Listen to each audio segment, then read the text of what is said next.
just had to do Corvo again because we're so nostalgic about the character. First of all, we really wanted to see what Corvo felt like with a voice. Every year, I think the anniversary of Jessamine's death will be easier, but it never is. In Dishonored 2, it's 15 years after the rat plague, after the first game, and Corvo is wondering, how long can I protect my daughter? He's seen a lot, he's still facing these crazy threats to the throne and to the Empire. And so Corvo is like a man reflecting on the winter of his life. He's both the badass supernatural assassin we wanted him to be, and he's very thoughtful. And of course, Corvo is a foreigner. That's part of his character. He's originally from Serkonos. At the start of Dishonored 2, he's on the run from Dunwall Tower. This time he's going down into his native country. He's seeing Serkonos again for the first time in a long time. He's seeing how it's changed under the Duke of Serkonos. And so it's a land that's familiar to him and unfamiliar at the same time. Corvo comes back with all his powers, and what we wanted to do is not only put them in the new engine, but also find interesting tweaks or improvement to them.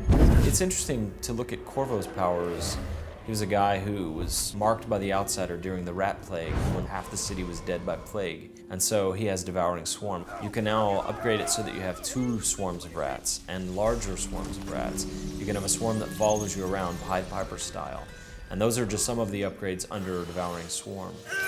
He's also a foreigner. He's from a different place and he never quite fit in Dunwall. And so he has the power of possession where he can literally embody someone else and walk around in their skin.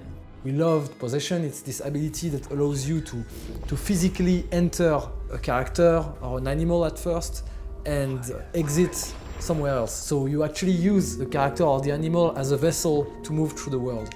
And we added some upgrades that allow you, for instance, to chain hosts. Another cool kind of weird upgrade is that you're now allowed to possess corpses if you choose this upgrade. Suddenly it's not about movement, it's about creating hiding spots for yourself. Each time you knock someone down or you kill him, it becomes a hiding place. One of Corvo's classic powers that fans absolutely love because it's so crazy over the top is bend time. Initially, he has the ability to slow time, and then he can upgrade it so he can stop time altogether. This time we also allow you to spool time forward a little bit. Pressing a button or pulling a trigger, you can allow it to advance a little bit until things get exactly into the position that you want. It's very powerful.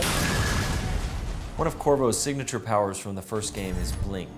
It's sort of a short-range teleport. When we were working on the DLC for Dishonored 1, we gave Data a kind of a redirective blink that allows you to move out into space, stop time, rotate, and continue your blink back in the direction you came or in another direction. And so we knew that's one upgrade we wanted to add to Corvo for Blink in the new game. And it really does allow players to explore their environment.